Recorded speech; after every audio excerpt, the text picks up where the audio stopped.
Something extraordinary is coming. My memoir, The Hospitality Leader's Roadmap, Move from Ordinary to Extraordinary, launches on October 15th on Amazon.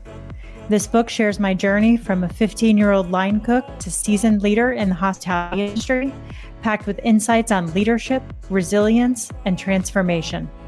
Whether you're an aspiring leader or a seasoned professional, you'll find practical wisdom and inspiration to elevate your career. Mark your calendars, and remember, 10% of sales from October 15th until the end of 2024 will benefit Chow. Grab your copy on Amazon.com on Tuesday, October 15th. The secret to my success as a coach is that I help others identify blind spots in their life and recognize patterns of behavior that are stopping them from getting what they want and being more successful. Join me for this powerful coaching conversation with my friend Christopher McFadden as he uncovers patterns of behavior that are holding him back and makes some commitments on the path that he wants to create for his future success with his company, the McFadden Group. Welcome to the No Hesitations podcast, the show where restaurant leaders learn tools, tactics, and habits from the world's greatest operators. I'm your host, Kristen Marvin, with Solutions by Kristen. I've spent the last 2 decades in the restaurant industry and now partner with restaurant owners to develop their leaders and scale their businesses without wasting time and energy so they can achieve work-life balance and make more money. You can now engage with me on the show and share topics you'd like to hear about, leadership lessons you want to learn, and any feedback that you have. Simply click the link at the top of the show notes, and I'll give you a shout out on a future episode. Thanks so much for listening, and I look forward to connecting. Christopher, what's going on in your neck of the woods today? Autumn is in the air. Oh, cool. It's so nice. We shut the air conditioning off today. We have windows open. Oh, I'm so jealous. Season and it's cozy. And it's funny because I was wearing a sweater yesterday and my students were like, "Are you cold?" I was like, "Cozy." 2 totally different things. Yeah, I love that. It's still 106 here today. Okay. You know what's funny is that when we look there we go. Okay. I think it's amazing. When we lived in Vancouver, you would just have summer and then the next day was just fall. And we're starting to see that in Ontario, which is super crazy. When I lived in Ontario when I was a kid, it was just always just hot and then just cold. You didn't really have a lot of in-betweens except for moments through spring and fall. But it's nice to be back going through our second fall here now. I love it. That's good. I love it. You can tell the air is just getting a little bit cooler here at 5 o'clock in the morning, which is when I get out with the pups. You have to before the heat comes in. Awesome. So this last week, a couple of us in town are like, "Oh, can you feel it? It's coming. It's September and October. We'll be here before we know it." So it looks like we've got a few people on, which is amazing. We're going to go ahead and jump in here. Welcome to everybody that's joining us for this live coaching session. Super, super excited to have you here with us today. My name is Kristen Marvin. I am a restaurant coach. I help restaurant owners and leaders overcome their biggest challenges so they can spend their time and energy where it matters most. And I'm grateful to have my guest with me today, Christopher McFadden. Would you tell the audience a little bit about who you are and what you do? Yeah, good afternoon. My name is Christopher McFadden. I own a company called the McFadden Group, where I do career coaching for restaurant and hospitality professionals, but focused on an exploration through core values, emotional intelligence, and leadership development. And then also I'm a college professor at Fanshaw's Toronto campus in hospitality. And I teach food and beverage operations all the way up to leadership, ethics, and diversity with a smorgasbord of things in between. Love it. Core values, emotional intelligence, leadership development. We're speaking the same language. That's amazing. Super excited. Thank you so much for being here. We're going to jump right into the session. Is there anything that you need from me or anything you want me to know before we get started? No, I'm incredibly comfortable. Thank you. Okay. Not sure what's come before this or what's going to come after this, but would just invite you to take a deep breath and get present in the moment if you need one. Beautiful. Okay. Do I have your permission to coach you today? You do. Okay, fantastic. What's your biggest challenge right now? You know, It was, I think, truly defining my niche and what I was trying to accomplish in this next stage of my life in hospitality. I knew leaving restaurants in 2022 officially that I needed to make a shift and do something different. But within the space that I've always known, it's been 25 years that I was in restaurants. So when I first launched my company, it was expanding from Restaurant Leadership 101 course that my dear friend and business partner Edwin Kumar and I had launched 2 years ago. And it was an extension of that. And it was great because I was talking to Jim Taylor one day from Benchmark 60, and he goes, "You got to find your niche." And my whole target was teaching soft skills to develop hard skills in restaurant professionals. And as much as the conversation is much more active now, it was just really recently that I realized how much more I was doing with career coaching, with focusing on soft skills, and tailoring what I was doing now to a tighter framed market. And that I was more excited about the budding leaders that are in our industry and the ones that are up and coming into the ones that have just started in the leadership journey. So I feel like today I'm in more of a comfortable level with my brand because I've started filtering out the things that didn't work. So as great as that is, I still think the biggest struggle out there is letting people know that restaurant coaching is available. I know this market has existed in a lot of other business sectors, but I find hospitality is that one area that, as niche as it is a little bit of a push to let people know that you're there to help, and that's exactly what it is. So I think it's just getting my voice out there, and now that I'm tailoring exactly what I'm doing specifically with a career coaching focus through emotional intelligence and core values, I think the struggle will slow down a little bit as I'm starting to work with clients specifically in that area. What's that experience been like for you to have to push that information out to potential clients? I'm super extroverted in my life, so I love conversation around this, around our industry in general. I love talking about hospitality. I think it's the greatest thing that exists. Everybody has to eat somewhere, and I love being a part of that moment with guests. But I love more so now being a part of the teams that take care of guests to help develop them. It's neat to watch it happen, and it's neat to watch people listen and understand what I'm talking about, or understand at least the topic, and then go, "Oh, can we have some more?" And it's been a very neat moment to watch.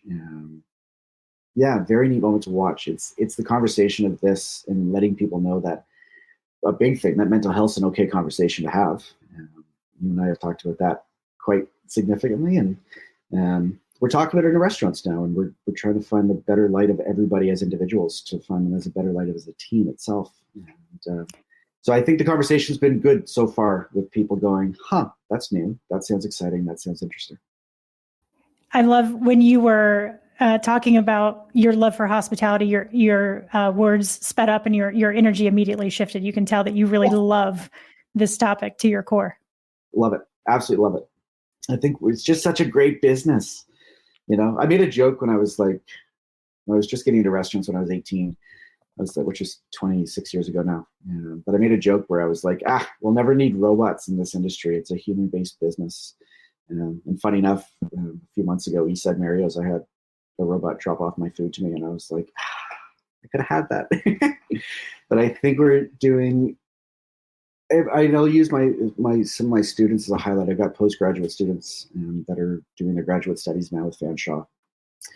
And this 25 to 26-year-olds age group they're starting to really think about, now that we've had this conversation in light of self-awareness is a big, huge part of what we had to become more aware of. It's neat now to watch these 25 and 26-year-olds students, people, leaders in hospitality, start seeing past the technology that's existed and more understanding that as much as innovation with AI and so forth are happening, how important the people side of what we're doing is, and that it's not being forgotten. And I think it's being fired up now. with this age group that's coming in and going, we can do better for people in conversation because we can do better for ourselves and we can do better for our teams. And I think it's going to create a stronger hospitality side of things again, because we're going to slow down on how much more, not necessarily slow down, but I think we're going to pay more attention to the people again, instead of so much as the technology progressing as fast as it has. Yeah, it sounds like what you're saying is that the people that you're engaging with see a need for this and they're really engaged in the conversation. They want to know more. They're interested in what you're doing. There's an interest in investing in themselves, or you're sparking a curiosity about possibilities that they may not have known about. Where's the gap? Yeah, where's the gap between them being excited about the conversation and then actually wanting to invest?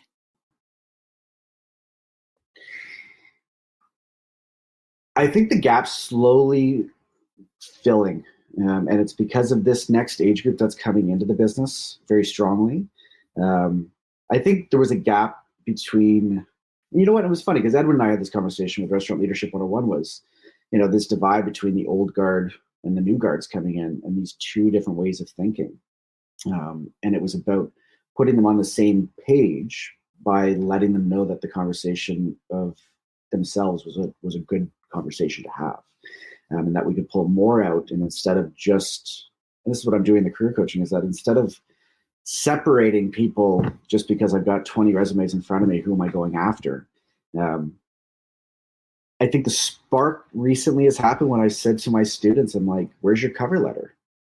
And they're like, what? And I was like, where's your cover letter? And I said, think of your cover letters, your soft skills, and your resumes, your hard skills.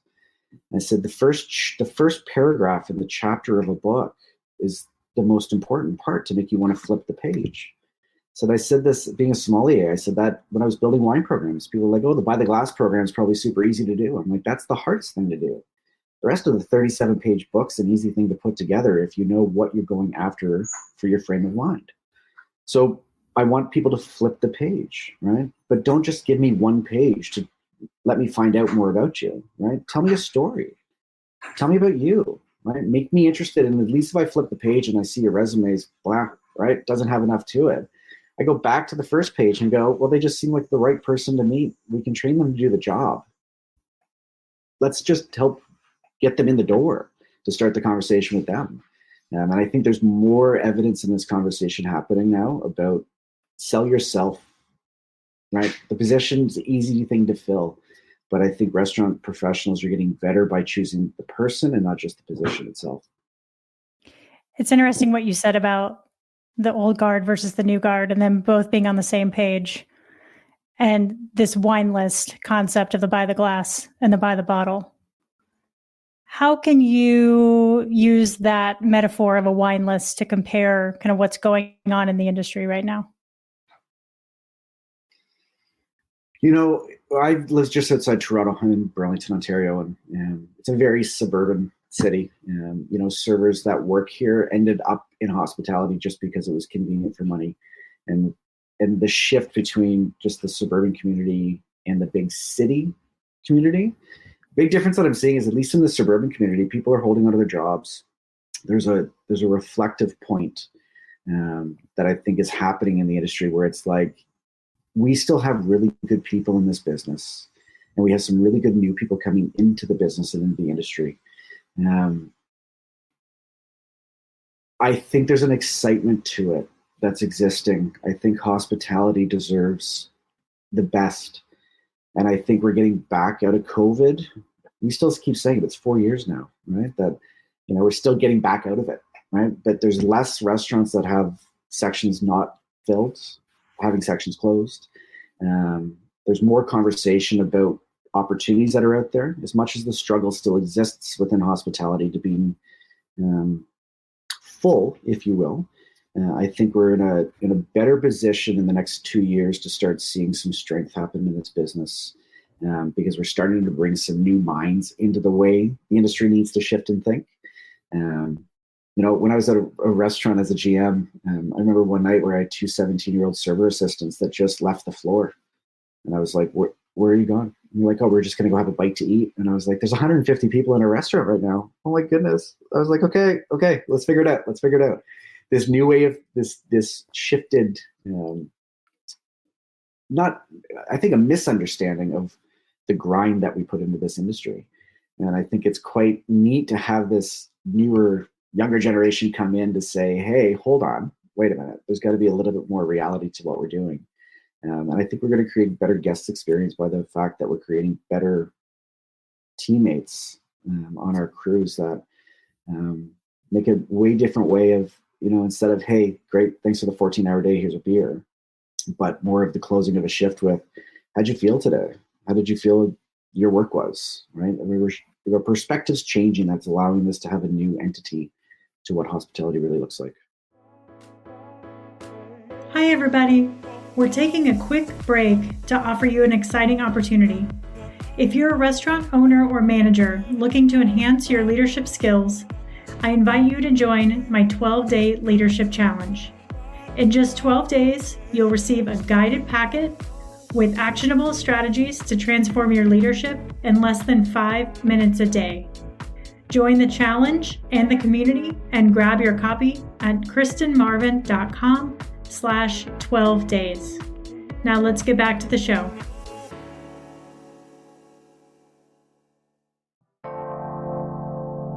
Howdy, listener. Are you also a podcaster seeking to stand out in the crowded audio landscape?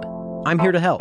L. Connor Voice, LLC offers top-tier audio engineering, meticulous content management, and more, all tailored to save you time and elevate your podcast to new heights of professionalism. With L. Connor Voice, you can focus on what you do best, creating captivating content, while I handle the rest. Say goodbye to hours spent tweaking audio levels and managing uploads. I ensure your podcast shines with polished sound quality and seamless delivery. Ready to take your podcast to the next level? Contact L. Connor Voice, LLC today and make producing your podcast as easy as hitting record. For more information, go to lconnorvoice.com. Links are in the episode notes. Yeah, it feels like the old guard, when I'm listening to your talk, is like the wines by the bottle. The staples that are on the menu, they don't move around a lot. They've been there for a while. And then you've got the new guard coming in. That's like the wines by the glass, constantly in motion, exciting, right? How do you, what comes up for you when I say that?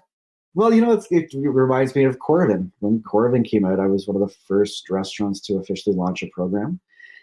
I was blessed. I met Josh Maykower, one of the co-founders of Corrigan, at a restaurant that I was running. And he signed a bottle for me. And I was like, this is like Santa Claus just arrived. It was new. It was fancy. And I got to a point where I was pouring Screaming Eagle Cabernet by the glass for $750 a glass. Because it was new and fun and creative. And it was like, how far can we push the element with this? And how far can we go? So yeah, this new guard is like the Corrigan system when it first launched. And I think we have a great chance to hold on to this idea that new insights and new thoughts and new foundations and new beliefs from the new guard coming in is going to get hospitality exciting again and not make people feel like they just go to work and this is all I do. I guess I'll be in a good mood today because I have to. I think the new guards are going to enlighten this industry again. And they want to. It's not just a have to. They want to be in this business. They want to be in this industry. And I think we have an incredibly blessed situation with the amount of international students that we have coming in that are in hospitality to drive this force as well, because it's brand new for them when they're coming into Canada. But I think there's a new energy that exists with the next new guards that are coming into line. Yeah. What was the purpose of the Corrigan? It all started for two gentlemen that their wives were pregnant and they wanted to figure out a way that they could enjoy some of their wines without ever pulling a cork on the bottle. So the Corrigan device clamped to the neck of a bottle. A needle went through the cork and then you extracted the juice with argon gas.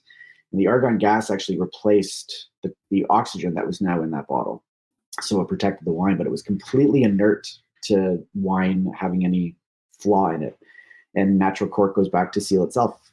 So when you have that happening, and now they've got sparkling wines happening now, And screw caps are now happening for that as well. But I think watching that progression, they started at this point, and I think this is exactly what we're looking at with the next generation of restaurant leaders and hospitality leaders as a whole, is this is that starting point of just simply creating this new place and this new energy. And then the development is happening, and my company's helping them get there. And it's exciting in the conversations that I have, because the discovery point, when you see their head tilt and go, huh, I'm like, yeah, okay, good. All right, let's dive in even deeper now. Yeah, I love that. The Corvin was there to protect and preserve, right? Right. And I think we have such a beauty of this in our industry, but throughout it, I think a big thing, Canadian kids got scared of COVID and the industry became unsafe. And I think that shifted a lot of bodies in the business that was just filled, right? Resumes were just coming in the door all the time, right? And now the conversation is don't just be the next resume, right? Be the next, be that next person, right? Sell yourself, right? Be you and drive yourself into what you want. And however I can help you get there, I will. But I want you to look at this in a new energy and a new perspective, because it's not just about filling out the simple details that are supposed to sell yourself to somebody. Tell a story. All of us have one. All of us do. And I think it's more magical now that people are asking what your story is. And I think all of us should be proud of what ours is. And we all have something in our lives. We all went through stuff. I was foolish in a lot of points and a lot of choices in my life. But I became more self-aware to fix that. And it took 2 years of a deep study of emotional intelligence and leadership to find it in myself, to now share it with the industry and the profession that exists out there. But being more a part of others' journey is explosive. It's very cool. It's a very cool thing. Yeah, it sounds like everything that you've learned and all the self-awareness that you've created, you want to kind of be that Corvin for them and protect them, but also show them a path that's going to preserve them in the industry. Absolutely. And I say this to my students. The semester just wrapped up. It's wrapping up this week officially, but yesterday was my last official classes. And I said to all of them, I'm like, 6 years from now, if you have an issue, just reach out, right? The last thing I want to do is be the guy that just stops teaching you in college and then not have you know that I'm there tomorrow or the next day or the day after that or whatever it may be. But when you get into moments through hospitality that make you go, oh, what do I do? Right? Know that the source is out there for conversation on it. But it's an okay thing to say, hey, I need help. Because I had to do that. And it took a lot for me to admit that. Not without ego by any means, but just there's a pride level. And I think that exists in hospitality. But I think we can all do better the more that we become aware of needing to do better. And I had to do that for myself. I had to do that for my family and friends. What was that experience like for you when you finally allowed yourself to ask for help? Oh, relaxing. What a difference. Like I slept better that night. The anxiety shifts. It's a different kind of anxiety, right? Because now you feel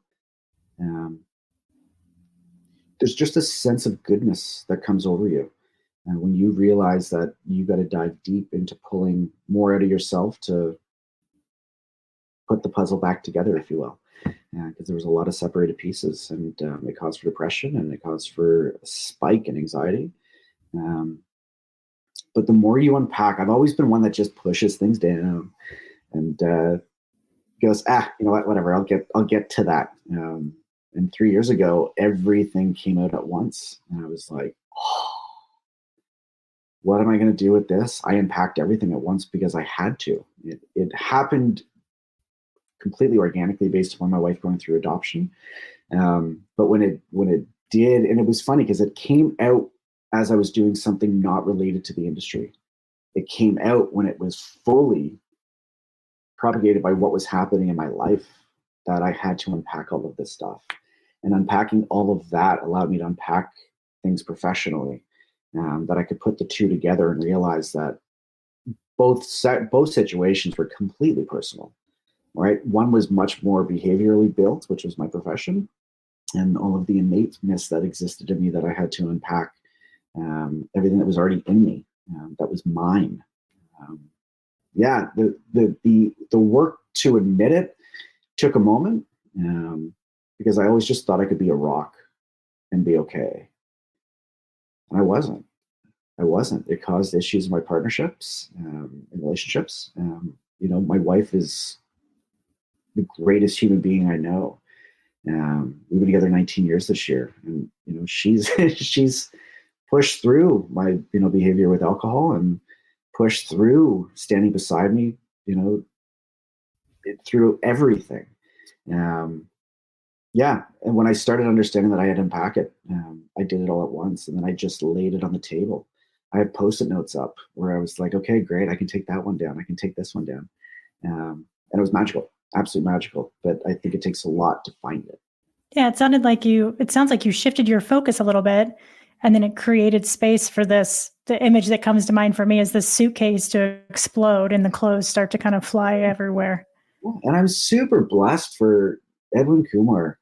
Edwin and I have known each other since 2015 when I interviewed with him, and we became good friends. And then we connected at a time when both of us, not even having to highlight both of us where we were at, but I believe timing is everything in this world. I believe things show up when they're supposed to. I believe things show up when you least expect them, or when you least try to find them. And Edwin and I sat down, and the conversation was, let's do something different for hospitality. I had this idea. And he was helping me shift my perspective and how I was looking at hospitality. And it took 10 months to write Restaurant Leadership 101. It took a while. And when we did it with just authority and passion and excitement and perseverance to being a different conversation out there. I'm super blessed to have Edwin as a dear friend, and as a mentor, because he was the one that said, hey, you don't need to be doing the grind on the floor anymore. You could be doing the grind in a different direction. It was that moment that I could start unpacking. But the one big thing that I forgot about having to truly look after was I lived in Vancouver. I lived in Western Canada for almost 20 years. My wife and I packed up after 18 years of living out west, 17 years of living out west, and packed up and moved back to my home city that I never thought I would do, because I had to pivot to whatever I was doing to focus on my family first. And when you're trying to focus on your family first, 4,000 kilometers away, the reality is it's not as evident that you're doing it, as now doing it with my dad an 8-minute drive up the road, and my mom a 20-minute drive down the road, and my grandmother a 30-minute drive down the road. I had to realign what my values were, and family has always been first for me. But living that far away, I had my own disconnect that I wasn't aware of enough, until it took me down a hole. And then this fire that Edwin put into me allowed for the McFadden Group to grow, and now for the McFadden Group to reintroduce itself as restaurant and hospitality career coaching, with the focus of not just the business, the resume side to it, but on the personal side of it. Again, it's all connected. It's all connected again. But I'm super thankful for Edwin being my mentor through this journey, because he's opened my eyes to a lot of things and a lot of reality. And the two of us spent 55 years in restaurants combined. So we both come from the exact same space. And now we're going into the same conversational space. And it's beautiful. Yeah, it sounds like he's an ally for you. Love him to death. Yeah. Say more about that fire. It's funny. I think in restaurants, I'll share something super transparent here. So for anybody out there that feels like you have these symptoms, it's okay to talk about this. So I think in restaurants, we always blame our attention span on, I probably have ADHD, or I probably have OCD, or right, whatever. I just kind of park it and maneuver. I said to my wife about a month and a half ago, I said, I'm going to go chat with the doctor. I need to keep my focus in line. I've always been one that likes to start new journeys as I'm in one journey. because I go, oh, you know what? I could probably crush that right now. Oh, I could probably do this right now. So I went through this conversation with my doctor and I said, let me put it to you this way. The reason why I'm here. At 10 a.m. this morning, I was able to get an appointment with you at 12. I was grading student papers, realized how big my rubric was for this, and that there was no way I was going to be able to complete that by the time I got to my appointment with you. But realized that I had another class where I had a smaller grading rubric that I could probably crush those 19 papers before I got to my appointment with you. And she goes, and how did that go? I said, I crushed those 19 papers. And she goes, and did that feel good? I said, I need validity in my day. If I'm going to start something, I need to know that I can complete it. I don't like going to bed at night knowing I have more to do from yesterday. And she goes, okay, right? And so we had this conversation about ADHD, and she goes, if I was to ask you to go get a bag of milk, how would that look? I said, in what perspective? She said, would you be able to find your keys? I said, yeah. She goes, but if you had, let's say, cash sitting on the table, would you go, I could probably drop that off at the bank on my way to the grocery store. And then when you get to the bank, you look across the street and there's a Shoppers Drug Mart that you're probably just going to pop into because you can grab something there. But by the time you get to the grocery store, you forget why you went there. I was like, absolutely. I said, then I text Joanne and say, hey, why am I at Tortitos? And she goes, because you needed milk. I'm like, okay, great. She goes, okay, we can work with this, right? So I got diagnosed with a pretty mild to medium version of executive OCD. She goes, you're incredibly organized, but you need to keep yourself organized in one folder. And I was like, great, this is a great liftoff point. Like this, now I understand how I need to get there. So yeah, I had a true transparency about a month and a half ago where I realized that I needed to keep myself in one tunnel at a time. And I'm accomplishing more now because I'm staying in one path and not letting the road split. If the road does split, I'm able to get myself, backwards from that road if I took the wrong path. But I had to come to some honesty with myself to go, I need to rebalance again. And how am I going to do this? So yeah, I went and asked for help again. I was like, hey, doc, I need to have a conversation. And it's a beautiful thing, right? And it's amazing how many people have come out of the woodwork now that I have admitted, an ADHD factor in my life. But the number of people that have come up to me and said, thank you. And I'm like, what? They're like, I'm exactly the same. I'm like, great, good for you. I even do this on the first day of class. I'm like, okay, quick question. Who's an overthinker? You get students that don't know what to do. And I'm like, I'll start. I'll put my hand up. And slowly but surely you get hands put up. Or I do this with teams in a restaurant. I'm like, who overthinks? And you get these hands that slowly go up. And I'm like, great. Isn't it nice to know that you're not the only one? And they're like, what? I'm like, look, 17 of you in this room, 12 of you put your hand up. Great. What a great starting point of a conversation. It's okay. It's okay. It's okay to admit it. It's okay to find that you're not the only one. If you're introverted, great. Right? You can still be an incredible hospitality leader and hospitality professional. Right? Just you'll find your shell time to come out of when you're ready. That's okay, right? But be introverted, be extroverted, be as fiery as you want to be. I just love the moment when I get a chance to meet new people. I had a student my wife did a guest speaker conversation at my class, and she's super introverted. And this student wrote in the paper that he had to do, he said, would your business be as successful today if Christopher was introverted? And I was like, this is a 19-year-old undergrad kid in his second semester. And I'm like, that's the thinking I'm looking for. What a beautiful comment. What a beautiful question. And Joe was like, And I said, it's funny. It's that perfect yin and yang balance with my wife and I, where I'm super out of the box. And when she comes out of the box, I help her with that because it's new for her to do. So I love opening the conversation to people and know that it's a safe conversation and that people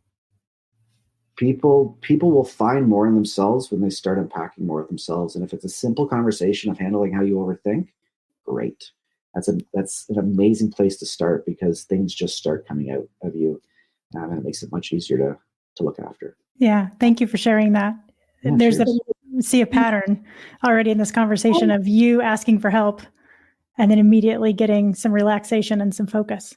What a difference. It's so, it's beautiful. It changes things when you realize that it's okay to talk about it. To all of you watching, it's okay. Talk about it, right? Like, just have a conversation. And whether it's a conversation with yourself in a mirror to start unpacking it, then do it. But it's okay, right? It's a good thing. And you'll find so much more within yourself when you start getting to know yourself more. What's important about this time for you right now? Oh, I'm exploring way more. I'm going further into a study on leadership. I become more aware. I've always been very aware of my surroundings, but I'm becoming more aware of it now because I don't look at it as the guy running a restaurant. I look at it as a guy helping a restaurant. So my attention that I pay is different. I try to find new things that grab a hold of my interest, or new ways of looking at things that I had once done, and start not contradicting what I had done, but starting to understand and see more ideas behind how I could have maybe done that differently if I was back into a GM role today in a restaurant. There's so much more out there to find, and I've become more interested in finding it than I have just sitting back and waiting for it to pop in, if you will. As much as I believe timing is everything, I believe a lot of stuff, if you want timing to show up, you have to put some work into it. And a big thing for me in the last year was, going after coaching certifications in hospitality leadership, addiction and recovery, and emotional intelligence. So it was that starting point that allowed me to really kind of relaunch, because I got super, super invigorated again by watching students continue to learn, me continuing to teach students.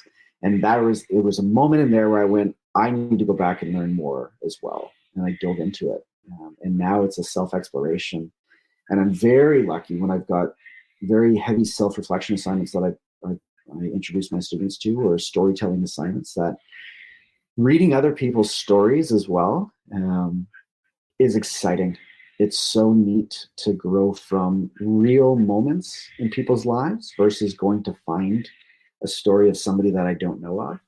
And as I'm getting to know people, and as I'm getting to know new restaurant professionals, when they start telling their story, it lightens. It adds an enlightening factor to what I'm doing, because I grab it and go, never done that or never seen that. Great, let's go find more about it. Yeah, it's an educational journey for sure. What do you want to get out of this exploration? What's at the end of the journey for you?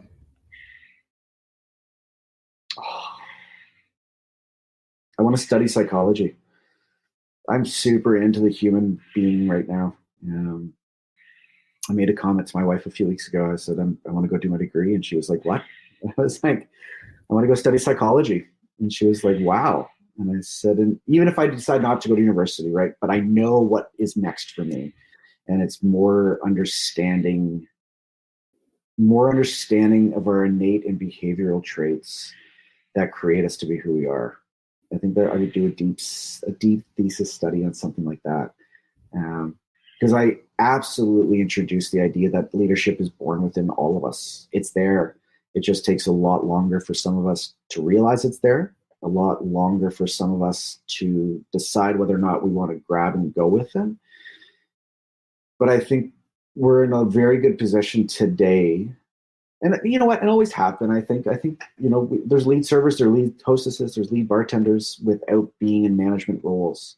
And I'm much more prone to having that conversation with everybody to go, you don't need to be running the business.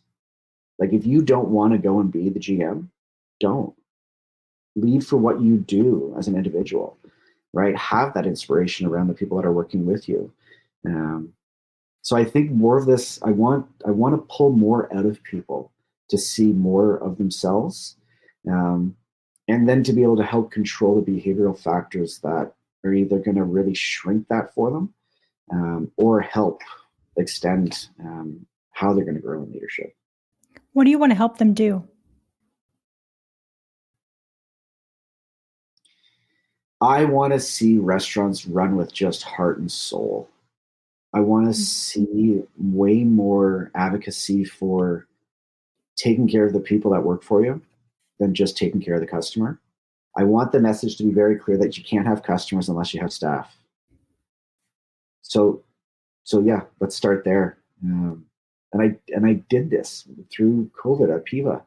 I mentioned this in a conversation the other day was, when my staff came back, I'm like, okay, so you're first to the table, right? Like you're the number one people that we need, because if people are going to come in and not play by our rules to keep you safe, then they can go somewhere else. And we built a strong foundation out of this idea. And then it was the 2.5 years after that I realized I should have started with myself in that journey before I started diving more attention to everybody else. Because if I wasn't at my best, and they were, then there's still a problem in the team itself. Is that if I'm not at my best, then they can't be at their best. And if I'm going to help them get to their best, then I should certainly be doing that for myself first. So I became a better leader with what I'm doing today, I think, because I'm so much more self-aware that it should have all started with myself. And not as big of an exploration necessarily, but enough so that, and my wife's always said that, she goes, you always take care of others, right? Take care of you first.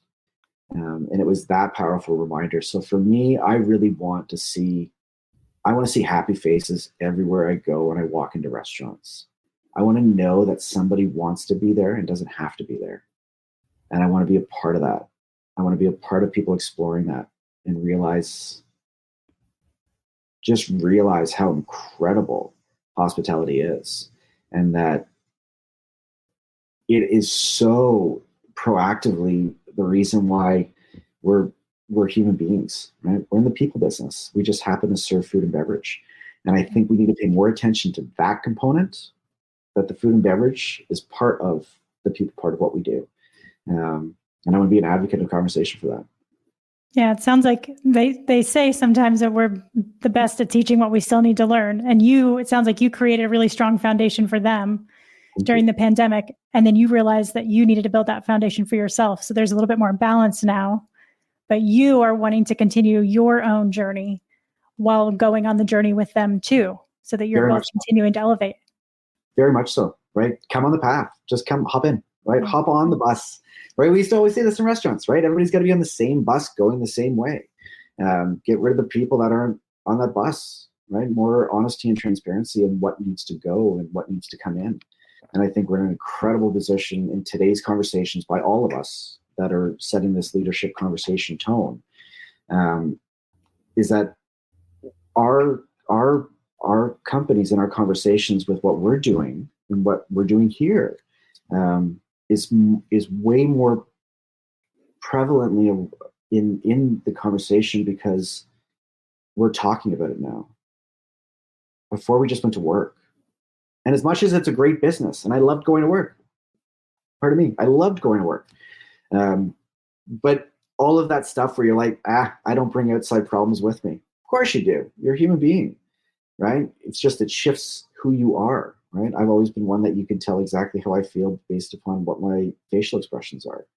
I used to have a ton of hair. It just went straight up. And my wife used to make fun of me when we worked together. She goes, your hair's getting taller.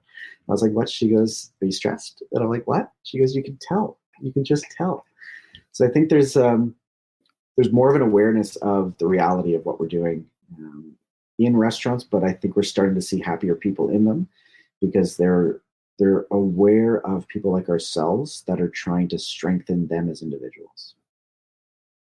What does success look like for you in this role?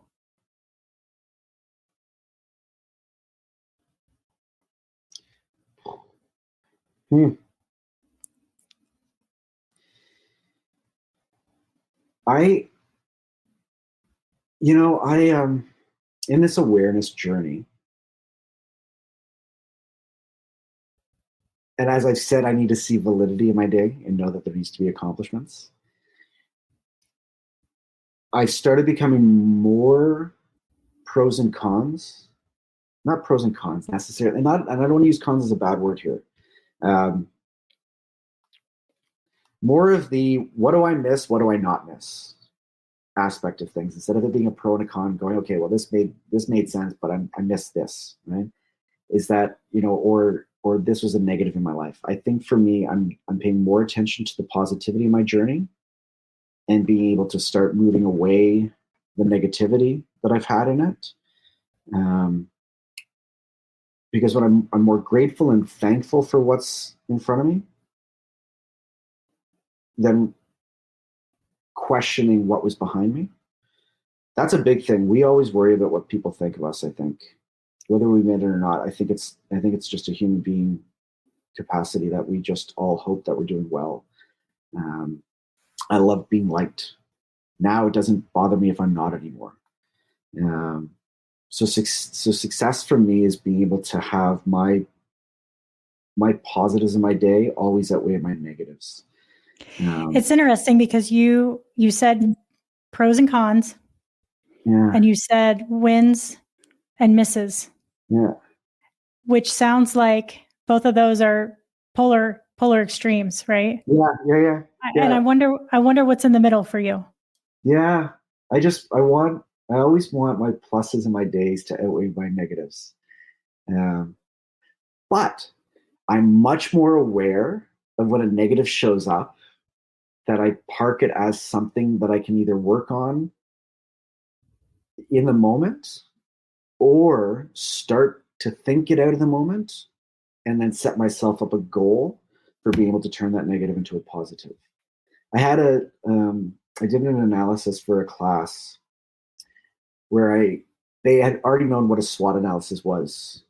And I said, so for your assignment, instead of comparing two hotel companies and then writing your own for building a hotel, I want you to write a SWOT analysis on yourself. And they said, what? And I said, I want you to dive into yourself and find your strengths, your weaknesses, your opportunities, and your threats. And I watched 29 students sit there. And I said, find some humble pie. You'll be amazed when all of a sudden you figure this out today. And then 3 months from now, you look at it again. 9 months from now, you look at it again. And you start watching where you've grown. After I wrote that assignment, I did it myself, so that I can now be more aware very clearly of where opportunities are more. And I had a student say it. She goes, I look at my opportunities or my threats as challenges. And I was like, great, right? She goes, it's not a threat, right? That's ridiculous. She goes, but everything should be an opportunity. So I did it myself so that I could have it in my office and look at it in the mornings to go, okay, where am I at today? So I think for me, success is knowing when I've got a full hold of that, and that when a negative moment shows up is how can I grab it and not let it suck that energy out of me, but rather try to find an opportunity for it to create a positive moment for me, and a learning moment for me. So I think success for me is when I have complete control over my cons, if you will. What'd you do in the restaurant business when you had a bad shift? Well, being a sommelier, right? I would taste wine, right? That was it. I would taste wine. I would separate myself from the conversation. I started tasting again when I shouldn't have. It's been 7.5 years since I've had a sip of hard alcoholic beer. It's almost 2 full years from tasting wine. And I was using it as a distraction again, and not doing it to get lit up, but doing it because it allowed me just to separate everything I was going through. Yeah, it sounds like you were avoiding it. I was avoiding it, right? That was it. And I felt disconnected. And I was doing it because I started writing tasting notes again, like I was in sommelier training again. Like I was doing what I was doing when I was 21. And I started writing tasting notes again. And it got to a point where my wife's like, what are you doing? And I was like, and what I really needed to do was back myself up from the industry directly, and that I had to make a change. My wife makes a joke every once in a while. She's like, when I applied for the college professor role, I didn't tell her what I applied for. She tapped me on the knee and she's like, I thought we left restaurants, Christopher. And I was like, yeah, we did. I'm going a different direction with hospitality. And that it's time to do this in a different way. It's time to get people from the ground up in the educational side of it. And that how could I take the educational side that I've been doing and work it into the coaching side with people that are already in the business or those that are looking at growing into it or growing up within it. So my spectrum changed. But yeah, and I wasn't tasting every day. But definitely when there was bad shifts, it was a stupid direction that I went. But I didn't know it was a stupid direction until after I, had quit drinking. As a what else were you? Yeah, let's reframe this for a second. When you went back to those tasting notes and started tasting again, what else were you doing besides distracting yourself? Handling depression. What else?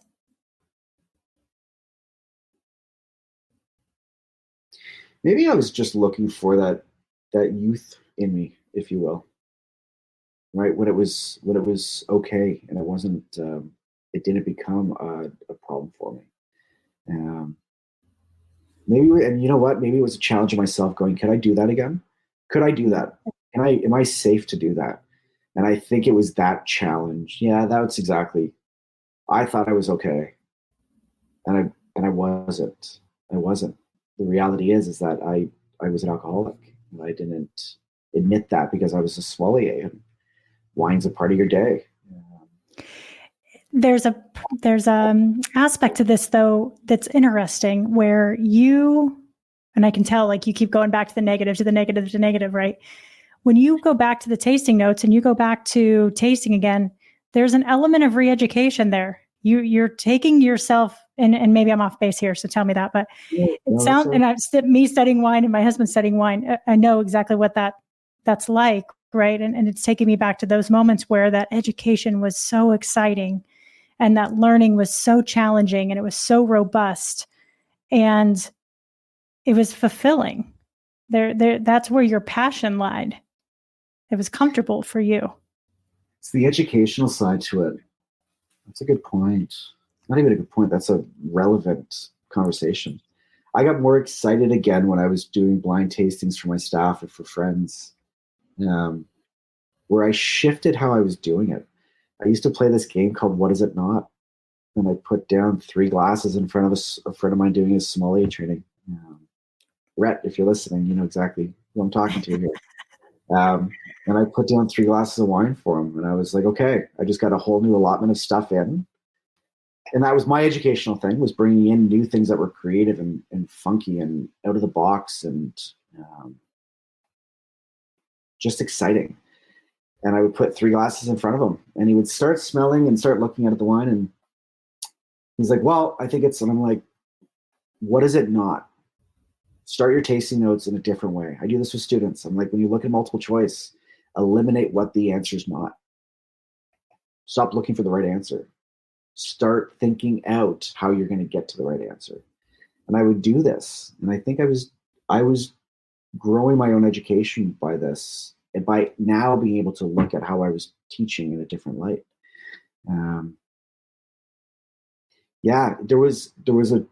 The educational side is amazing. I love learning. And I think very much so is that it was also a challenge for myself to go, can I keep doing that? Can I go back into that space? And it wasn't, and that's okay. But that's the positive, is that I realized that that's not where I should be playing anymore. It's a different playground. Right, is that I found a new playground and it's phenomenal, but it's the self-discovery and the self-discovery and the self-challenge and the self-awareness and the self-reflection that I've allowed myself to now be able to manage that and know why I'm doing it, because I'm a better version of myself today because of it. Sounds like self-improvement or self-discovery or education or constant learning is a core value of yours. Love it. Love it. Love it. Love it. I'm filled with tenacity. I love grabbing things and going and taking it and And, it's funny, I made a joke to Edward. I was like, and I thought it was tenacity. Apparently it was just ADHD.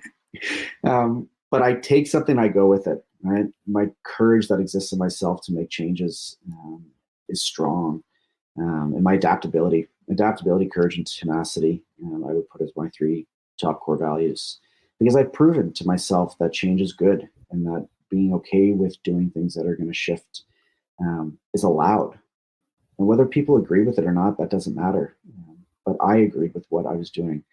And my wife's decision for us to up and move back to my home city was one of the greatest decisions that we've ever made. And I'm super blessed and thankful for that. My redirection in what I was doing professionally in hospitality, because of Edwin helping me open my eyes to see what was out there for me and what was possible. And then for things to now open up as they have is beautiful. And I'm incredibly aware of everybody that was a part of this growth for me. And I'll never forget that, because if I was still where I was 2 years ago, I'd be lost. And I was able to pull myself out of that. And now I'm able to help other people find that within themselves, so that, going backwards is not a bad thing, right? Because when you start going forward and you realize how great forward looks for you, it's a very, very cool thing. Yeah.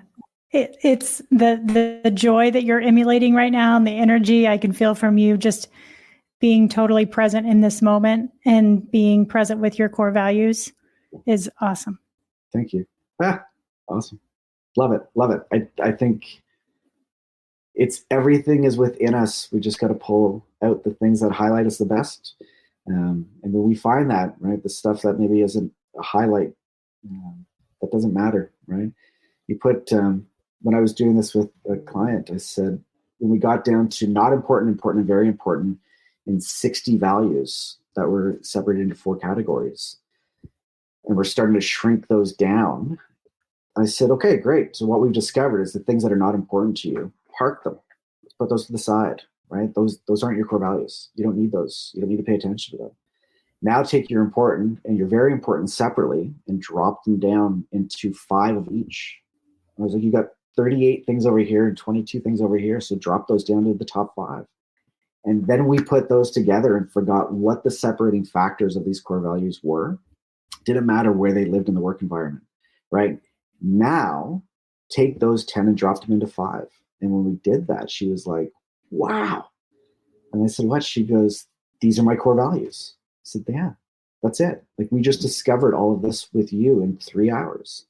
And watching the facial change when it was like this epiphany, she goes, aha, got it. I was like, great. Now go write your cover letter, which is already amazing, and write your resume again. Go and write it with the individual that you just discovered. And she was like, okay, right. So I get to see it this week, and I'm super excited about it. What's one core value you'd like to turn the dial up on?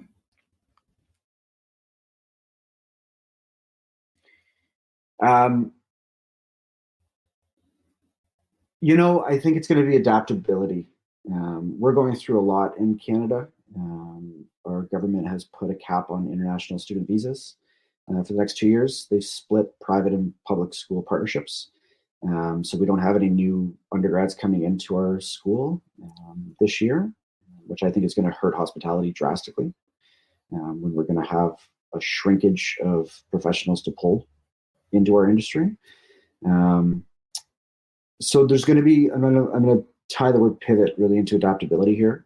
And I think this is where very strongly my company has done its reintroduction with a fully focused niche side of what I do, based upon what I've grown and learned in the last year, where I'm continuing to still have an opportunity for the next year and a bit to be a part of. So it's this adaptability of understanding where I need to introduce my company. And now the adaptation has started with me shifting how I'm looking at leadership and emotional intelligence. And it's now holding on to that and realizing that there's going to be pivot points that are going to come upon me that are just going to happen naturally, right? The professor world's going to slow down in a year and a half. And that's okay, right? That's okay. But God, if you, yeah, sorry to interrupt. That's okay. I'm sorry to cut you off there. Yeah, if you were to rate your adaptability on a scale of 1 to 10, 10 being the highest, what number would you put on it? Well, I'd put it at 10 right now, but I need it to stay there. Okay. What do you need to do to get it to stay there? I need to keep my creativity in what I'm doing professionally with my company on the top of my list. Having more of that voice of leadership and of growth and of opportunity to exist. So I need to make sure that I'm paying, and again, it's going to tie back to education. I have to keep myself incredibly well versed in the development of people and the development of leadership and a continued study in emotional intelligence to help me keep that adaptability so that when those moments happen, it's not but I got this. Yeah. So, adaptability is the word is. What's one commitment you want to make to yourself coming out of this conversation?